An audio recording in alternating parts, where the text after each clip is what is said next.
Good morning मेरे प्यारे बच्चों।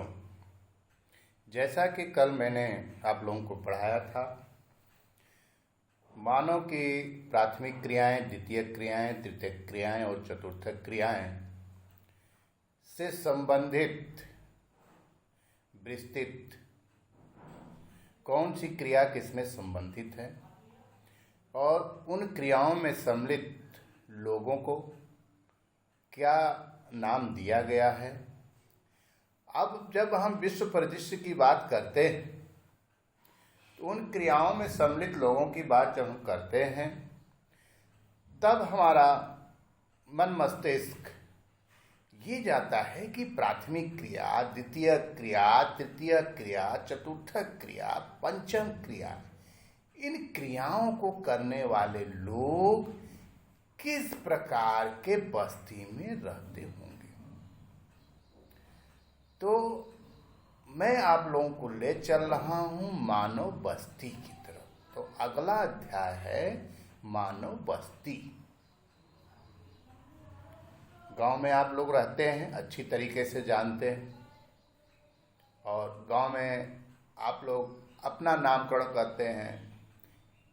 ये बस्ती है, जातिगत आधार पर आप लोग उसका वर्गीकरण करते हैं, लेकिन भौगोलिक रूप में ऐसा नहीं है। पहले तो मैं ये बताना चाहूँगा कि मानव बस्ती किसे कहते हैं, क्या तात्पर्य है मानव बस्ती का। वह स्थान जो स्थायी रूप से बसा हुआ होता है। कैसे रूप से बसा होता है? स्थायी रूप से बसा होता है, मानव बस्ती कहलाती है।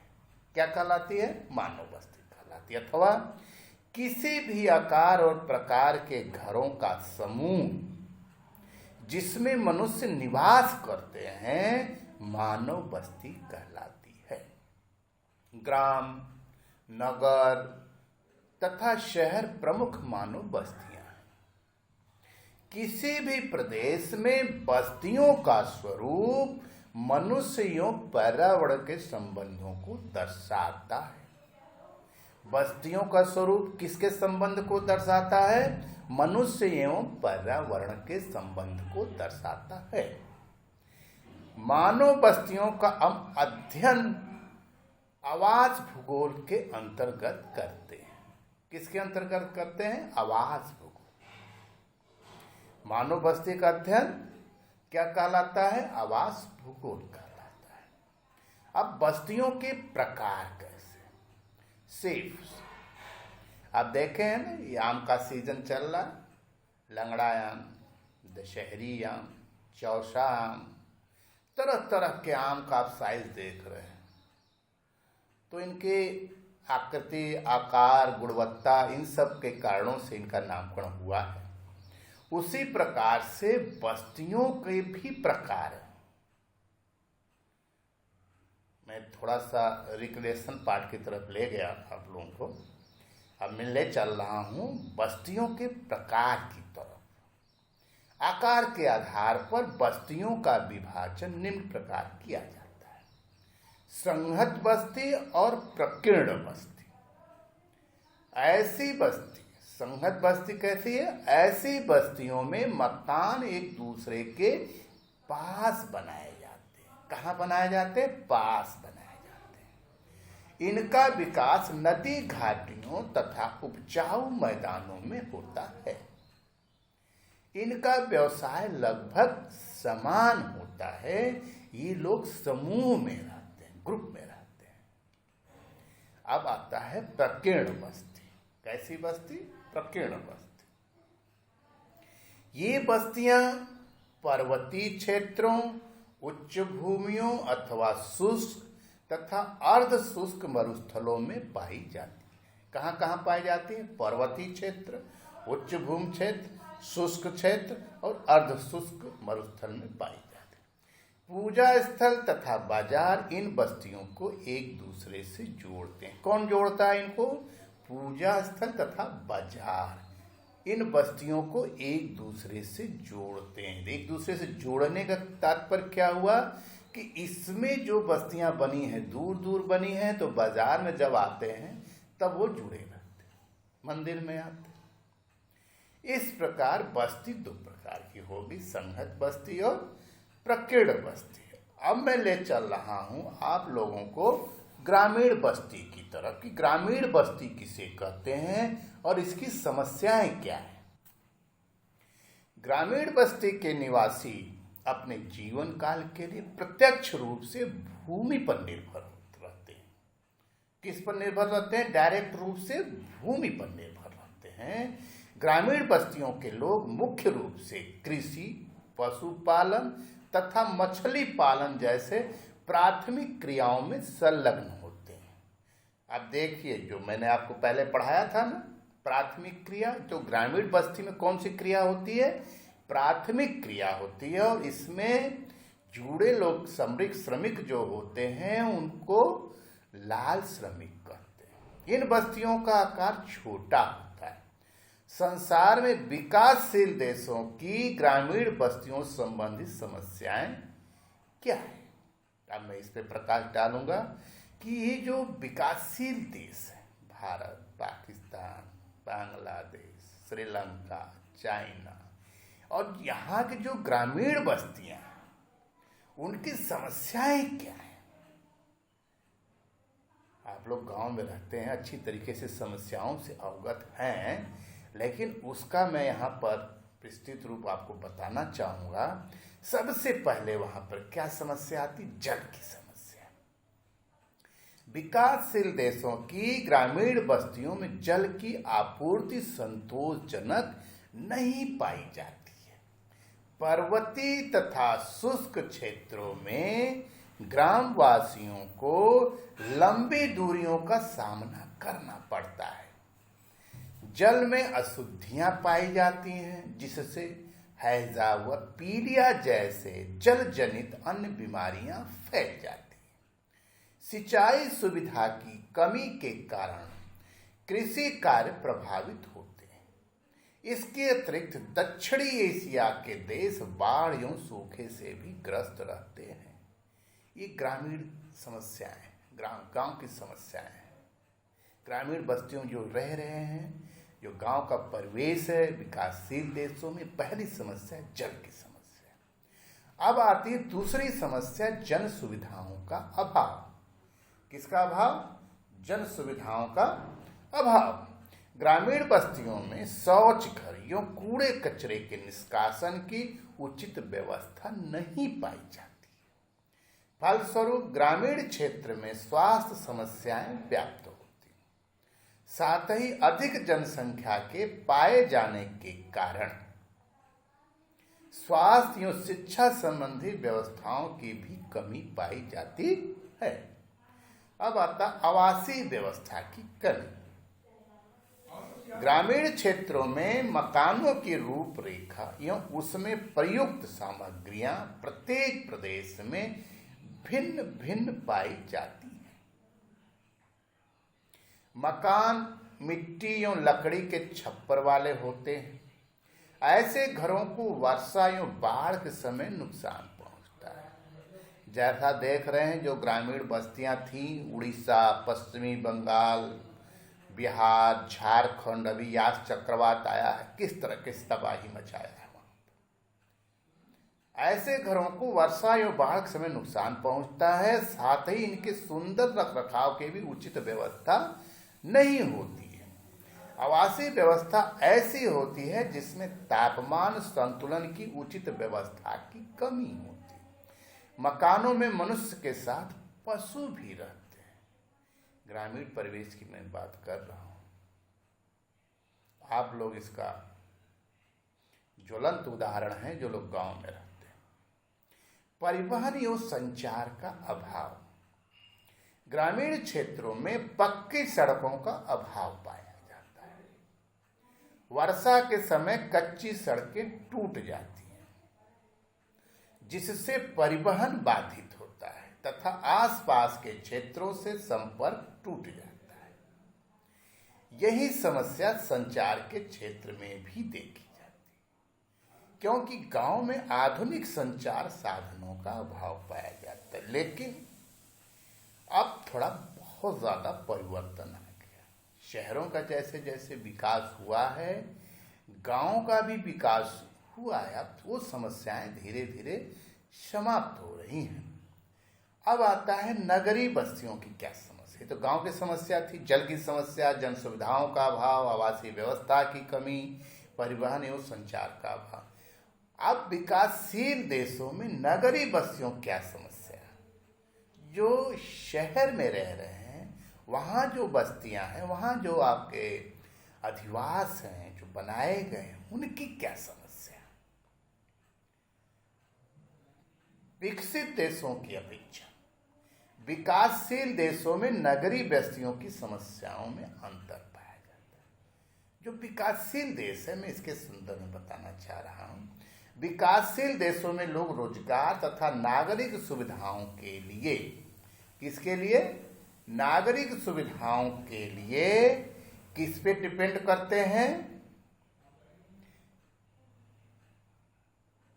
विकासशील देश के लोग रोजगार तथा नागरिक सुविधाओं के लिए नगरों में प्रवास करते हैं,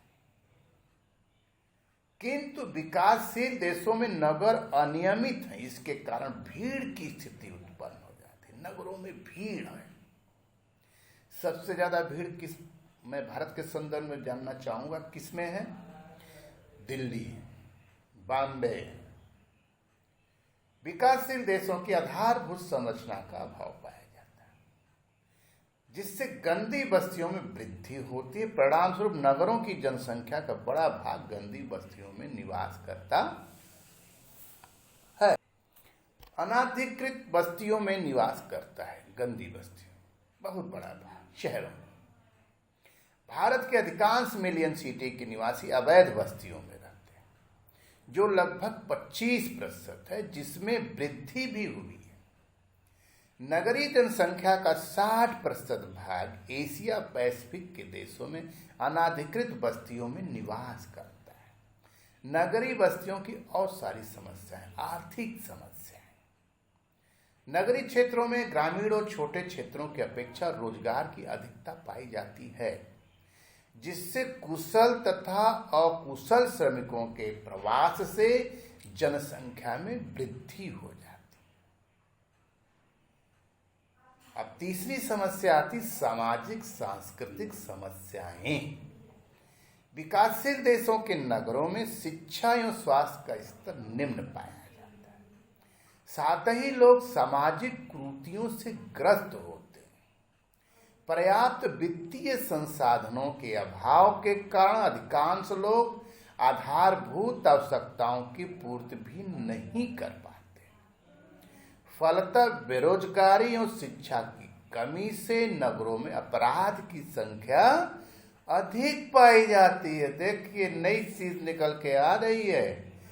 नगरों में गांवों की अपेक्षा अपराध ज्यादा है। साथ ही ग्रामीण क्षेत्रों में नगरों में पुरुष के प्रवास के कारण नगरीय लिंगानुपात भी असंतुलित हो जाता है। ये मैं पहले भी बता चुका हूं।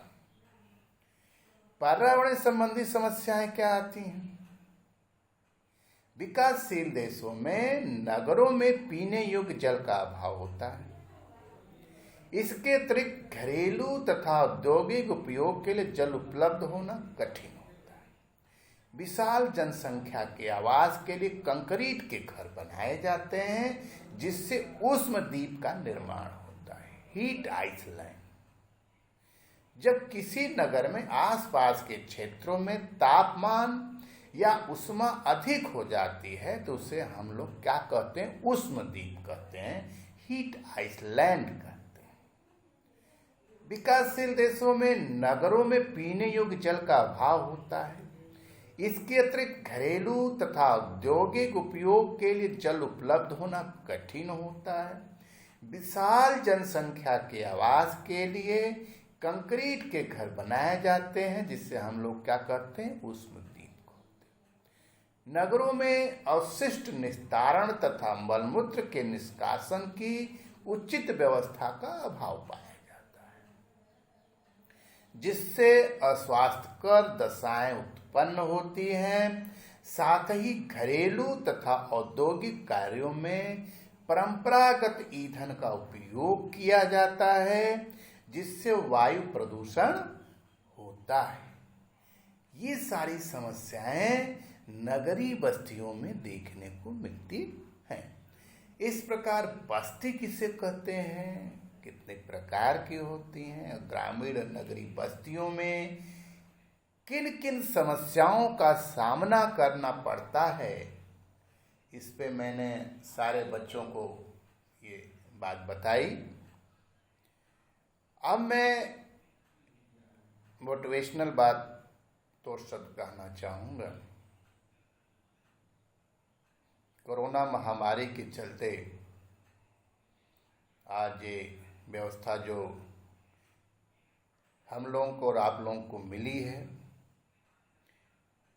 इसका पूरा फायदा उठाइए।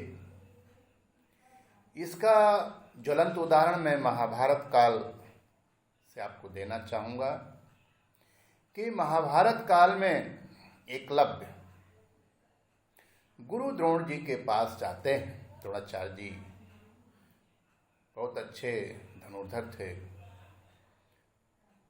तो उनके पास गए तो उन्होंने शिक्षा देना मना कर दिया उसे कि मैं तुम्हें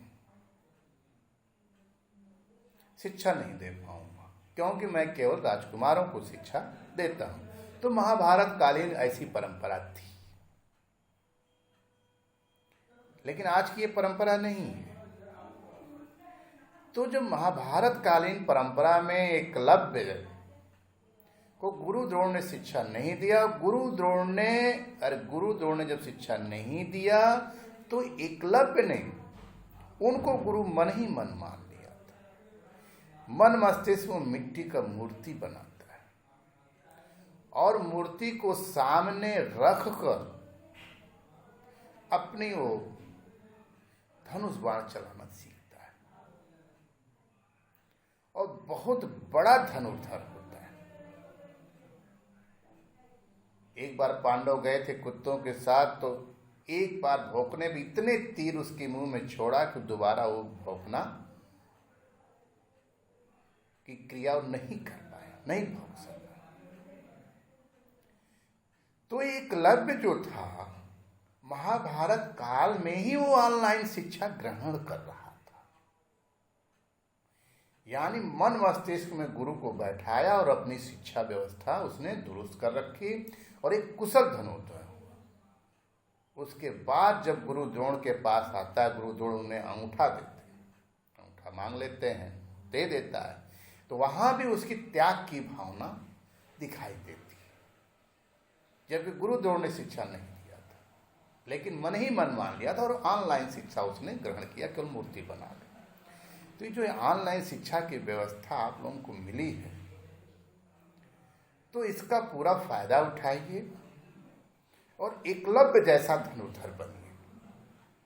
धनुर्धर बनने का तात्पर्य यह है कि एकलव्य जैसे अपनी विद्या में पारंगत था, वैसे आप लोग भी जो आपका विषय वस्तु है, जो आपका पाठ्यक्रम निर्धारित है, इसके साथ साथ सामाजिकता को ध्यान में रखते हुए, शिष्टाचार को ध्यान में रखते हुए, मर्यादा को ध्यान में रखते हुए, स्वास्थ्य को ध्यान में रखते हुए,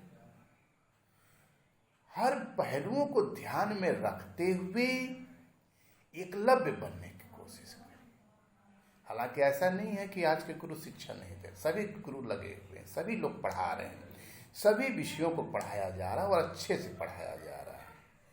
तो मेरा कहने का तात्पर्य यह है कि एकलव्य जैसा कुशल धनुर्धर बनने का मतलब कुशल विद्यार्थी बनिए। इस कहानी से यही शिक्षा मिलती है। तो अर्जुन बनिए, एकलव्य बनिए, जो आज भी कितने वर्षों के बाद भी हम लोग इनका नाम आदर से क्यों लेते हैं? क्योंकि इन्होंने अपनी ध्यान को एकाग्रचित करके ऊंचाइयों को छुआ है, और आप लोग भी इसी तरीके से अपने ध्यान को एकाग्रित करके ऊंचाइयों को छुइए। धन्यवाद मेरे प्यारे बच्चों।